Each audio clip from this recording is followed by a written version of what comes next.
اشراق کا وقت. الرحمن الرحیم نحمده ونصلی علی رسوله الکریم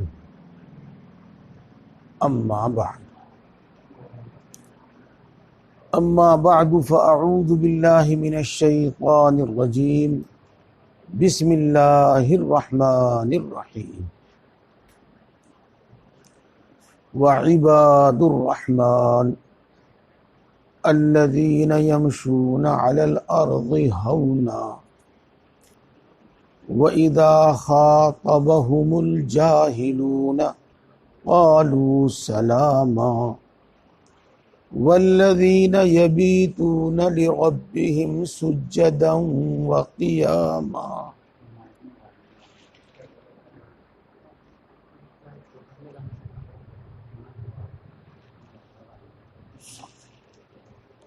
مائک لگا دو. ہاں صدر آواز اور اچھی طرح پہنچ جائے.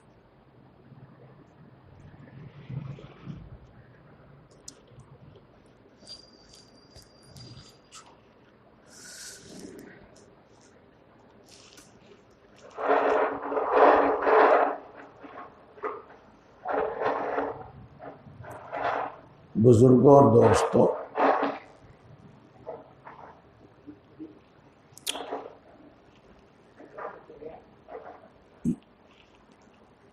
یہ بات آپ نے پہلے بھی سنی ہوگی اور ایک بات بار بار اس لیے کہی جاتی ہے تاکہ دل و دماغ میں اچھی طرح بیٹھ جائے، ذہن میں اچھی طرح بیٹھ جائے، یاد رہے اور عمل کے وقت پر عمل کر سکے.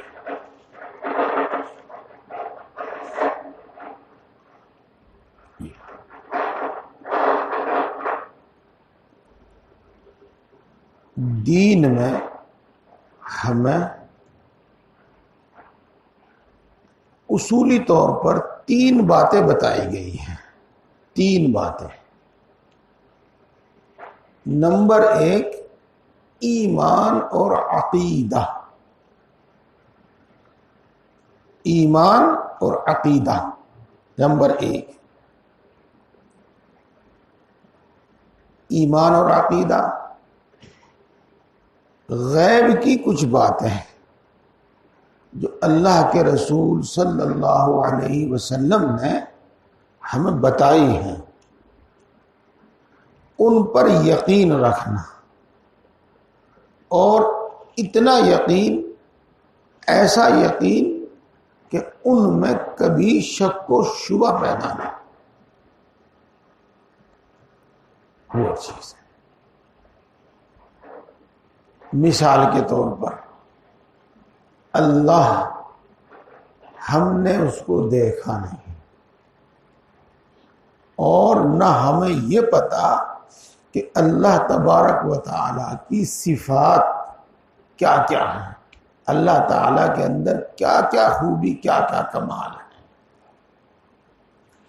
تو اللہ کے رسول صلی اللہ علیہ وسلم نے ہمیں اللہ کی ذات کے بارے میں جو بتایا اور اللہ تبارک و تعالیٰ کی جو صفات ہمارے سامنے بیان کی، ہمیں بتائی، ہمیں اس پر یقین رکھنا ہے، اور ایسا یقین کہ کبھی شک و شبہ پیش نہ آئے. دیکھو، اگر کچھ غلط پڑھوں تو بتا دینا. انما المؤمنون الذين آمنوا بالله ورسوله ثم لم يرتابوا. یہ آیت شریفہ ہے. مؤمن تو وہی ہیں جو اللہ اور اس کے رسول پر ایمان لے آئے اور پھر کبھی شک و شبہ پیش نہیں آیا ان کو. ثم لم يرتابوا. اسی طریقے سے اللہ کے رسول صلی اللہ علیہ وسلم نے ہمیں بتایا کہ میں اللہ کا رسول ہوں، اور رسول کے معنی ہوتے ہیں پیغام پہنچانے والا. پیغام پہنچانے والا. تو رسول، اللہ کے رسول کا مطلب یہ ہوا کہ اللہ کی بات اللہ کے بندوں تک پہنچانے والا، اللہ کا پیغام اللہ کے بندوں تک پہنچانے والا. یہ دیکھو، عربی میں تو رسول کہتے ہیں، اور اردو میں آپ نے اکثر و بیشتر کتابوں میں پڑھا ہوگا پیغمبر. تو پیغمبر یہ فارسی کا لفظ ہے اور اس کے معنی ہے پیغام پہنچانے والا. تو اس میں کبھی شک و شبہ پیدا نہ ہو. اور کسی کو پیغمبر یا رسول ماننے کے بعد یہ بات بھی لازم اور ضروری ہوتی ہے کہ اس کی ہر بات مانی جائے، ہر بات اس کی مانی جائے. چونکہ اس وقت یہ موضوع نہیں ہے، اس واسطے اس کو میں چھوڑ رہا ہوں، نہیں تو قرآن و حدیث سے بہت ساری مثالیں میں بیان کرتا آپ کے ساتھ. اسی طرح ہمیں بتایا گیا ہے، اللہ کے رسول صلی اللہ علیہ وسلم نے ہمیں بتایا ہے کہ قرآن اللہ کا کلام ہے، اللہ کی کتاب ہے، اور یہ سچی ہے. تو اس میں کبھی شک و شبہ پیدا نہ ہو. اس کو عقیدہ کہتے ہیں اور یہ ایمان ہے. اسی طرح ہمیں اللہ کے رسول صلی اللہ علیہ وسلم نے بتایا کہ جب آدمی مر جاتا ہے تو قبر میں اس سے سوال ہوتا ہے. پھر ایک مدت جس کو اللہ تعالیٰ ہی جانتا ہے کتنی ہے، دوبارہ اس انسان کو زندہ کیا جائے گا اور اللہ کے سامنے تمام انسانوں کو حاضر کیا جائے گا، اور اللہ تبارک و تعالیٰ پھر سب سے حساب لے گا. اپنے فرما بردار بندوں کو جنت میں داخل کرے گا جہاں کوئی تکلیف نہیں، اور آدمی کی ہر تمنا، ہر خواہش پوری ہوگی اور بلا مشقت پوری ہوگی. جیسے کہ مہمان کو بلا مشقت کے سب کچھ دیا جاتا ہے. اچھا، اور نافرمانوں کو جہنم میں داخل کرے گا. تو اس کو کہتے ہیں عقیدہ. یہ چند مثالیں دی میں نے آپ کو، اور اس سے بات اچھی طرح سمجھ میں آ گئی ہوگی. اب آپ کو عرض کر دوں کہ بہشتی زیور کے شروع میں ہی دیکھیں گے آپ عقیدوں کا بیان، اس کو پڑھ لیا کرو. اسی طریقے سے ایک کتاب ہے تعلیم الدین، اس میں بھی شروع میں عقیدوں کا بیان ہے، وہ پڑھ لیا کرو. اور یہی عقیدے جو تعلیم الاسلام، اس میں تعلیم الدین میں اور بہشتی زیور میں ہیں، الگ سے ایک کتاب میں چھوٹے سے رسالے میں لکھے گئے ہیں. اس کا نام بھی ہے اسلامی عقیدے. یہ پڑھ لیا کرو. اچھا، ایک عقیدہ.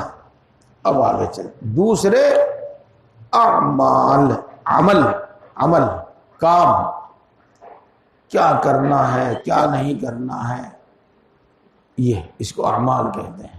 مثال کے طور پر نماز پڑھنی ہے، زکوٰۃ دینی ہے، حج کرنا ہے، روزہ رکھنا ہے، انصاف کرنا ہے، پاک دامن رہنا ہے، حلال کھانا ہے، ہر ایک کا حق ادا کرنا ہے.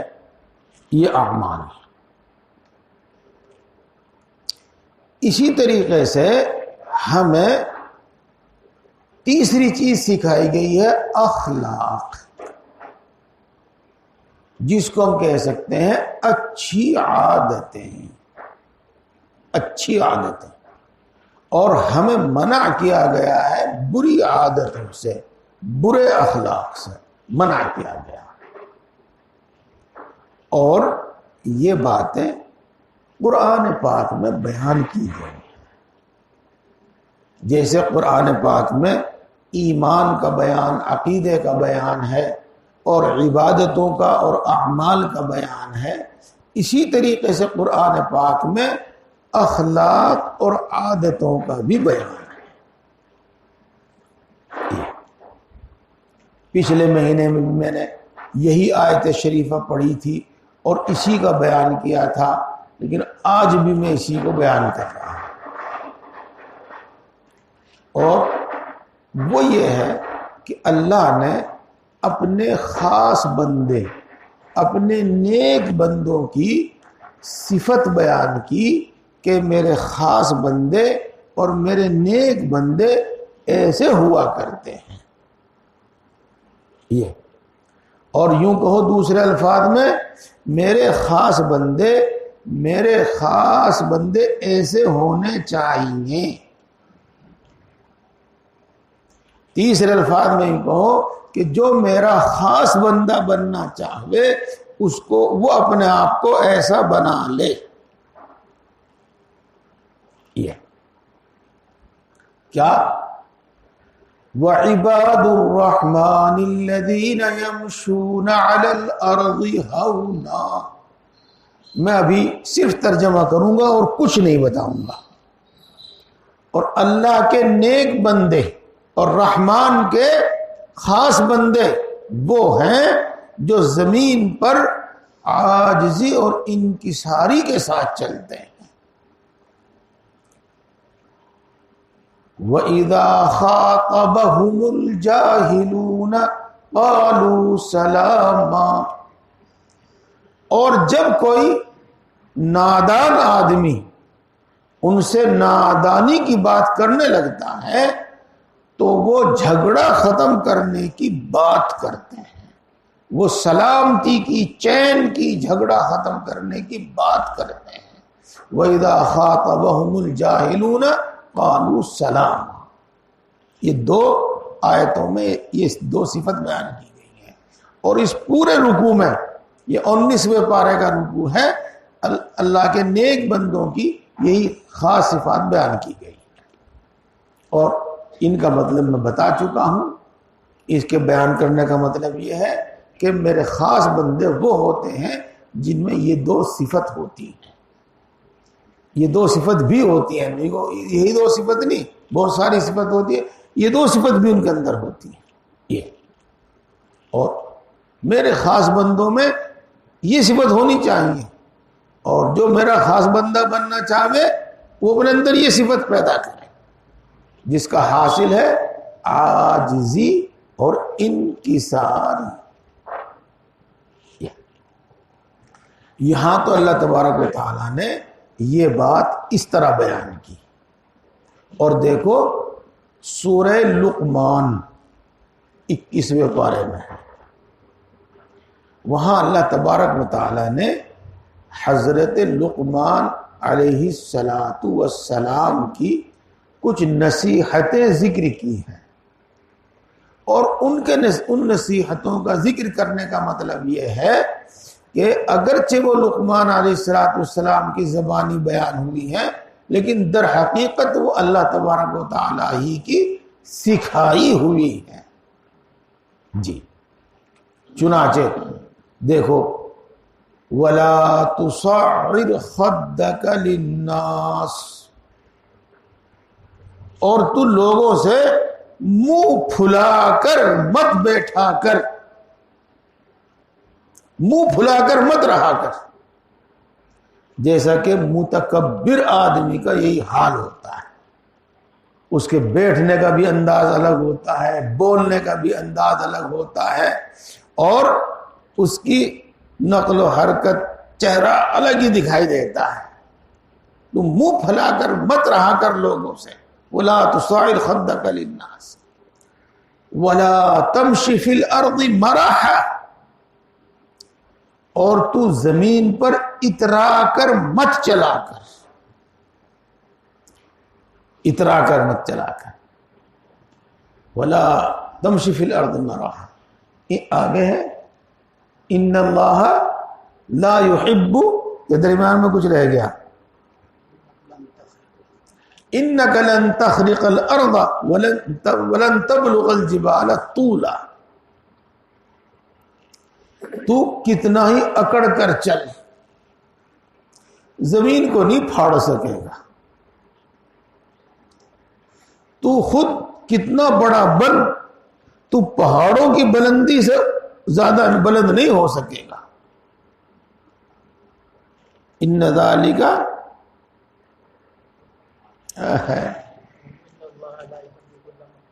نہیں، اس سے پہلے بھی کچھ ہے. انک لن تخرق الارض ولن تبلغ الجبال طولا ان ذالک کان سیئہ عند ربک مکروہ. یہ نہیں ہے یہاں سے. اچھا وہ دوسری آیت میں ہے. اچھا چلو دیر ہوگی اس میں. تو زمین کو نہیں پھاڑ سکتا اور تو کتنا بڑا بن تو پہاڑوں کی بلندی سے اوپر نہیں جا سکتا. اور پھر آگے فرمایا ان اللہ لا يحب كل مختال فخور. اللہ تبارک و تعالی کسی بھی اترانے والے کو، اکڑنے والے کو، اترانے والے کو پسند نہیں کرتا. اور اللہ تبارک و تعالی کسی بھی فخر کرنے والے کو پسند نہیں کرتا. ابھی کتاب میں پڑھا کہ فخر کرنا کبیرہ گناہ ہے، بڑا گناہ ہے. فخر کسے کہتے ہیں؟ اپنے آپ کو دوسرے سے اچھا ثابت کرنے کی کوشش کرنا. اور میرا کپڑا اچھا، میرا مکان اچھا، میری اولاد اچھی، میرا خاندان اچھا، وغیرہ وغیرہ اچھا ہے اور سب سے اچھا ہے، لیکن آپ اپنی بڑائی دوسرے پر ثابت کرنے کی کوشش نہ کریں. یہ آپ کے لیے برا ہے. میں نے صرف ترجمہ آپ کے سامنے کیا، صرف ترجمہ آپ کے سامنے کیا تاکہ یہ بات معلوم ہو کہ یہ بات قرآن پاک ہی کی ہے، قرآن پاک ہی کی ہے اور یہ کسی اور کی بات نہیں ہے. اب کچھ اور بتاتا ہوں. رسول اکرم صلی اللہ علیہ وسلم کی صفات میں سے ایک صفت یہ بیان کی جاتی ہے کہ آپ صلی اللہ علیہ وسلم بہت نرم مونڈھے والے تھے، بہت نرم مونڈھے والے تھے. آپ کا مونڈھا جو ہے کندھا بہت نرم تھا. اس سے کیا مطلب؟ دیکھو مثال کے طور پر کوئی شخص آپ کے برابر میں بیٹھا ہوا یا پیچھے سے آپ کے کندھے پر ہاتھ لگا رہے تو ایک تو ہوگا متکبر آدمی، کیا کر رہا ہے، تمیز نہیں تجھے. ایک تو وہ ہوگا، یہ تو ہوگا متکبر آدمی. اور ایک جب اس کو مونڈے کا ہاتھ لگایا تو ادھری کو مڑ گیا. یہ نرم کندھے والا، نرم مونڈے والا. یہ بھی اسی بات کو بتاتا ہے. کس کو؟ عاجزی اور انکساری. عاجزی اور انکساری ہونی چاہیے. اسی میں ایک بات آئی ہے کہ نیک بندے، اللہ کے نیک بندے وہ ہوتے ہیں جو جاہل اور نادان آدمی کی بات کو کاٹ کر ختم کر کے سلامتی اور چین کی بات کہتے ہیں، جھگڑا ختم کرنے والی بات کہتے ہیں. یہ تو پہلے تو سمجھ لو الد الخصام، یہ قرآن پاک کے الفاظ ہیں. ایسا شخص اللہ کے نزدیک بہت ناپسندیدہ ہے. بہت جھگڑالو آدمی، بات بات پر جھگڑا کرنے والا اور بات بات پر غصہ کرنے والا، یہ اللہ کے نزدیک ناپسندیدہ انسان ہے. ایک حدیث پاک میں آیا ہے کہ جنت میں جانے والے زیادہ تر لوگ غریب اور مسکین ہوں گے. کہ ان کے عادات اور اخلاق کے اندر نرمی اور تواضع ہوتی ہے. یہ ایک واقعہ سناؤں آپ کو، جھگڑے کو ختم کرنے والی بات. جی، جھگڑے کو ختم کرنے والی بات. رسول اکرم صلی اللہ علیہ وسلم، اگرچہ اللہ تبارک و تعالیٰ نے آپ کے سامنے یہ بات رکھی تھی کہ اگر آپ چاہیں تو ہم احد پہاڑ کو سونے کا بنا دیں، پہاڑ کا پہاڑ سونے کا، کٹا جاؤ، بینچو جاؤ، کھاؤ جاؤ، کوئی دقت کوئی پریشانی تمہیں نہیں آئے گی. یہ لیکن رسول اللہ صلی اللہ علیہ وسلم نے ارشاد فرمایا، اللہ میں تو اس کو پسند کرتا ہوں کہ ایک وقت مجھے کھانے کو ملے اور میں آپ کا شکر ادا کروں، اور ایک وقت مجھے نہ ملے اور میں صبر کروں، اور شکر کی بھی فضیلت مجھے حاصل ہو اور صبر کی بھی مجھے فضیلت حاصل ہو. دیکھو بات یاد آئی کہ بھی پھر ذہن سے نکل جاوے. بات چل رہی ہے عاجزی اور انکساری کی، جس کا اردو میں ہم مطلب کہتے ہیں بڑا ہونے کے باوجود، سب کچھ ہونے کے باوجود چھوٹا بن کر رہے ہیں. یہ اس کو کہتے ہیں عاجزی، تواضع، انکساری. ایک مرتبہ رسول اللہ صلی اللہ علیہ وسلم کے پاس ایک تو حضرت جبریل علیہ السلام اور ایک دوسرا اور فرشتہ دونوں آئے. وہ فرشتہ گویا نیا تھا. اللہ نے خاص طور سے کسی کام کے واسطے آج بھیجا تھا ان کو. تو اس فرشتے نے رسول اللہ صلی اللہ علیہ وسلم سے عرض کیا کہ اے اللہ کے رسول، آپ حکومت اور نبوت چاہتے ہیں یا آپ مسکنت اور نبوت چاہتے ہیں؟ ان الفاظ کا مطلب سمجھ گئے ہوں گے آپ. یا تو آپ کو بادشاہ بنا دیا جاوے اور نبی بھی بنا دیا جاوے، بتاؤ اس کو پسند کرتے ہو کیا؟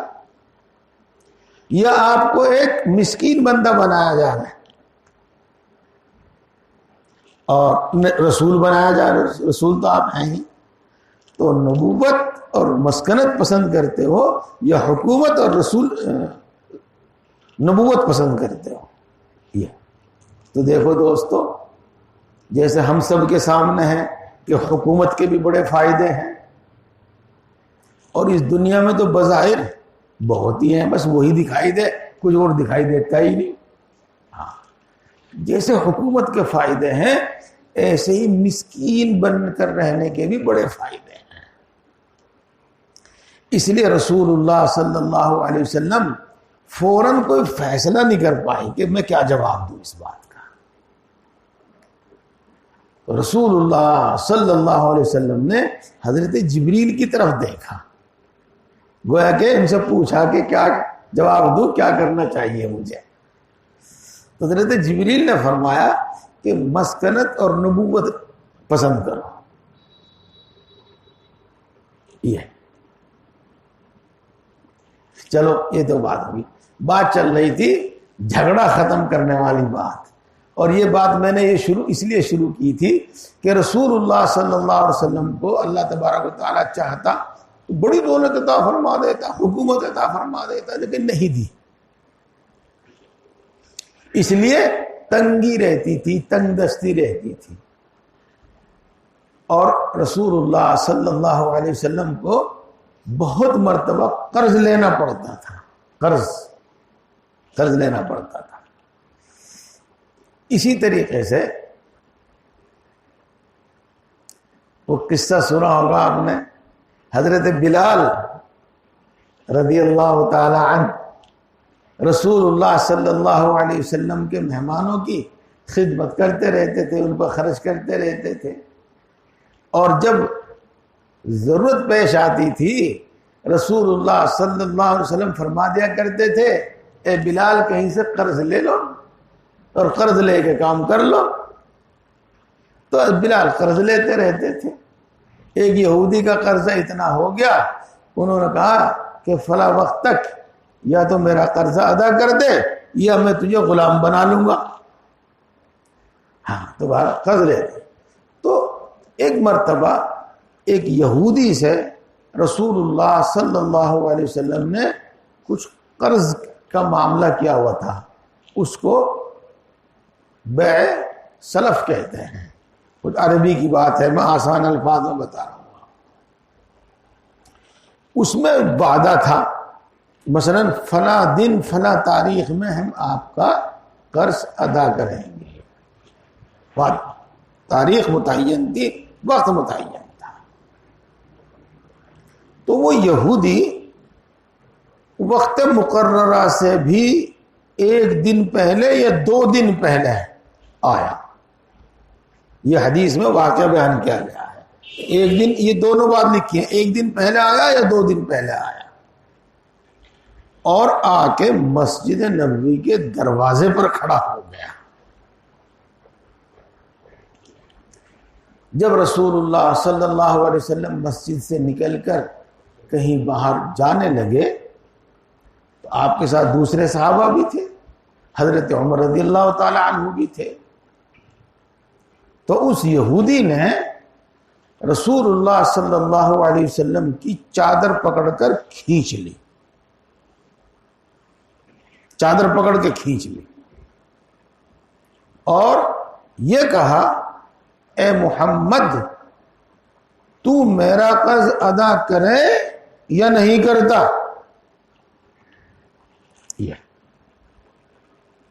اور اس کے بعد اگلے ہی سانس میں اس نے کہا مجھے پتا ہے تو ہی نہیں بلکہ تیرے باپ دادا بھی ایسے ہی تھے جو لے کر نہیں دیتے تھے.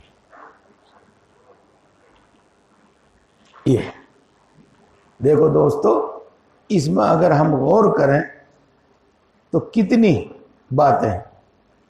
پہلی بات تو وقت مقررہ سے پہلے ہی 1 دن 2 دن پہلے آ کے تقاضا کر دیا. ایک جہالت، ایک غلطی. دوسری تنہائی میں بیٹھ کر نہیں بلکہ مسجد کے دروازے پر جب بہت سے صحابہ ان کے ساتھ ہیں، دوسری غلطی. اور تیسری غلطی چادر پکڑ کر کھینچنا. یہ تیسری غلطی. اور چوتھی غلطی وہی بدتمیزی کا لب و لہجہ، اے محمد تو میرا قرض دے یا نہیں دیتا. یہ چوتھی غلطی ہوگی. اور اس سے بھی بڑھ کر اور سب سے بڑھ کر وہ بات جس میں عام طور سے انسان آگ ببولا ہو جاتا ہے. کیا بھئی مجھے تو نے برا کہہ لیا، میرے باپ دادا نے تیرا کیا بگاڑا تھا کہ تو میرے باپ دادا تک پہنچ گیا. یہ دیکھو بات واقعی غصے کی تھی، واقعی غصے کی تھی. حضرت عمر رضی اللہ تعالی عنہ کو آپ جانتے ہیں، ان کے واقعات سنتے رہتے ہیں. انہوں نے دانت بھینچ کے، دانت چبا کے اور غصے میں آ کے کہا او اللہ کے دشمن، میں ایک ہی چیز سے ڈروں ہوں بس، اگر وہ نہ ہوتی تو میں ابھی تیری ان گستاخیوں کی بنا پر تیرا کام تمام کر دیتا، تیری گردن اڑا دیتا. یہ کہا. وہ کون سی چیز ہے جس سے ڈروں؟ اللہ کے یہاں حساب دینا، کہ یہ غلطی ایسی ہے جس پر گردن اڑائی جاوے یا نہیں. اللہ کے حساب دینا. چلو تو دیکھو یہ سب باتیں وہ کہتا رہا یہودی، اور اس کے بعد حضرت عمر رضی اللہ تعالی عنہ بولے جو، لیکن رسول اللہ صلی اللہ علیہ وسلم خاموش رہے اور مسکرا کر کبھی یہودی کی طرف دیکھتے رہے اور کبھی عمر کی طرف دیکھتے رہے.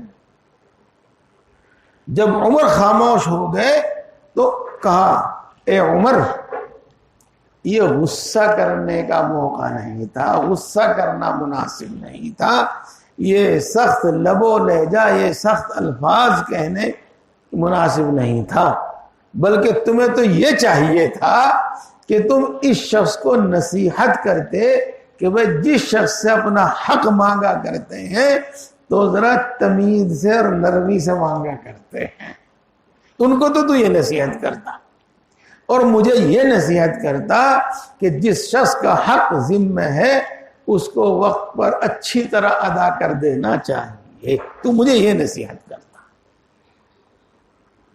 یہ۔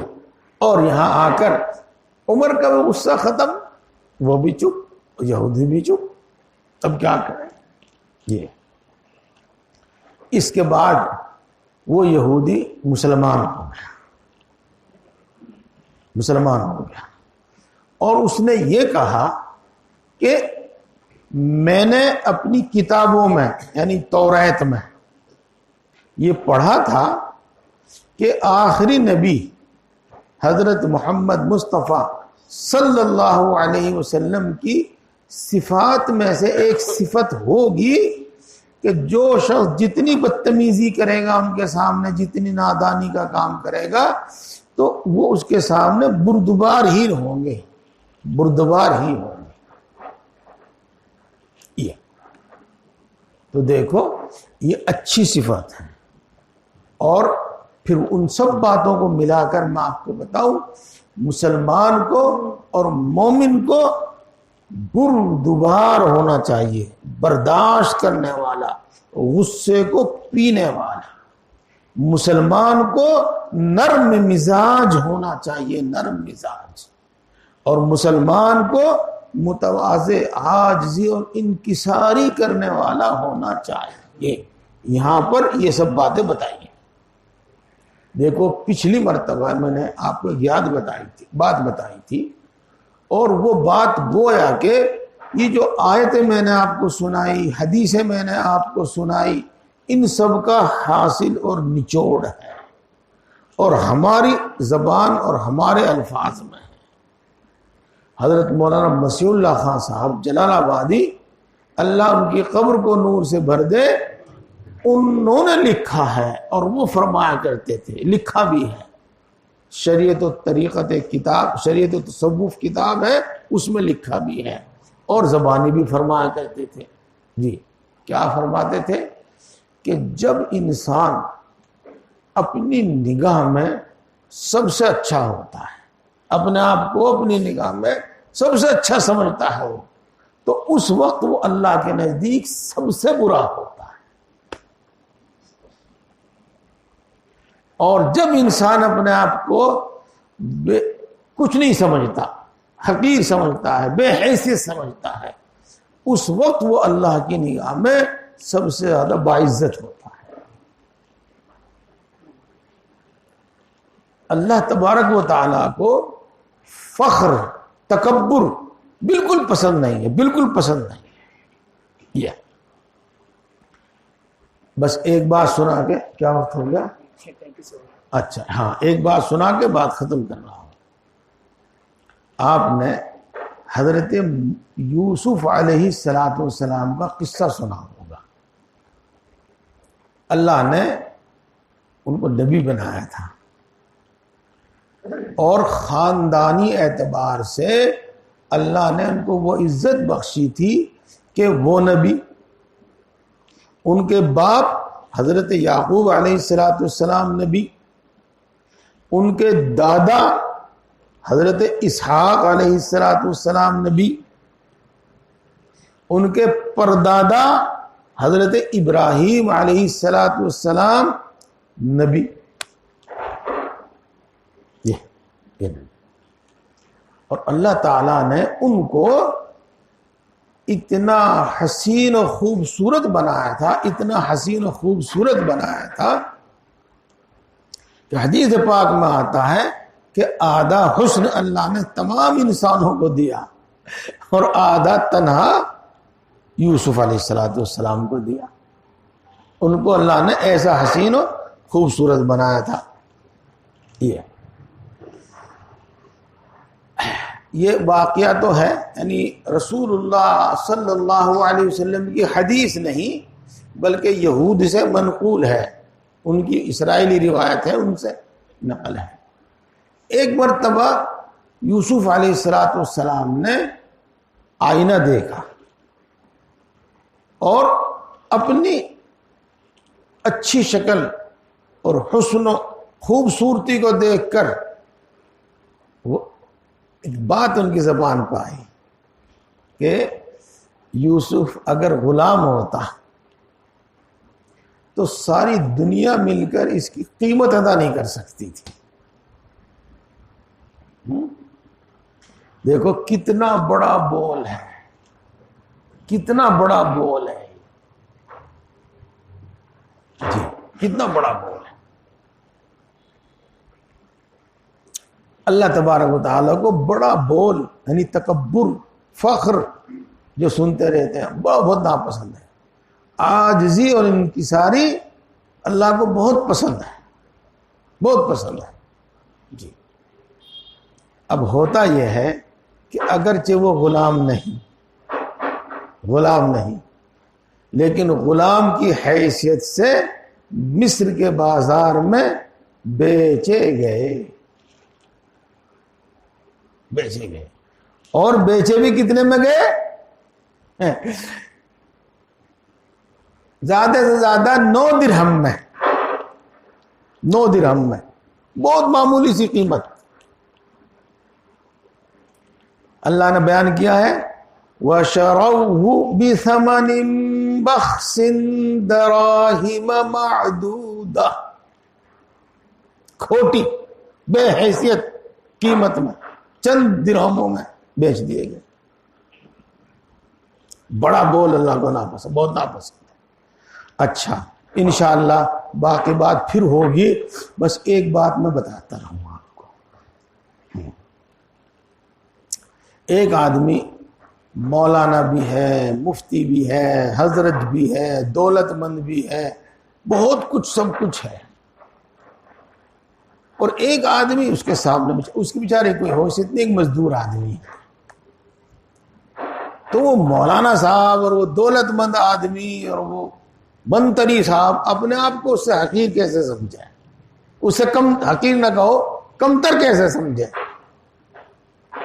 ہاں تو دیکھو اس بات کو اچھی طرح یاد رکھ لیو، اصول کو یاد رکھ لیو۔ آدمی ہو یا کوئی بھی معاملہ ہو، اس کا جو آخر ہوتا ہے، اس کا جو انجام ہوتا ہے، اس کا اعتبار ہوتا ہے۔ بولو، انجام کا، جس کا آخر اچھا اور سب کچھ اچھا، انجام کا اعتبار ہوتا ہے۔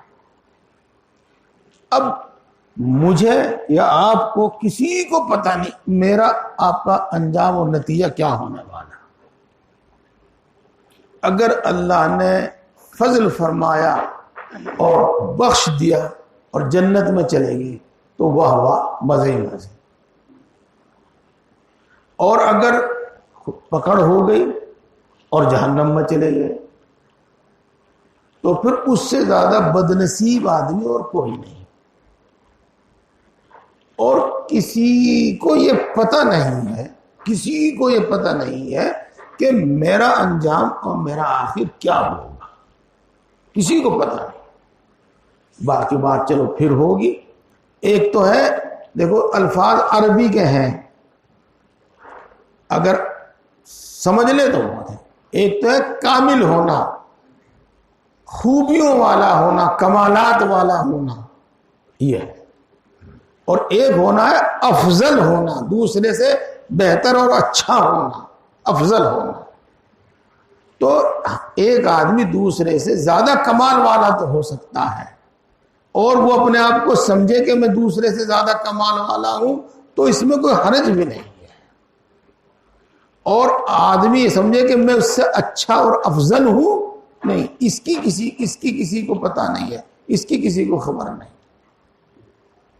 اس لیے دوستو، نرمی کے ساتھ، انکساری کے ساتھ بات کرنا اور جھگڑا ختم کرنے کی بات کرنا، یہ مومنین کی پسند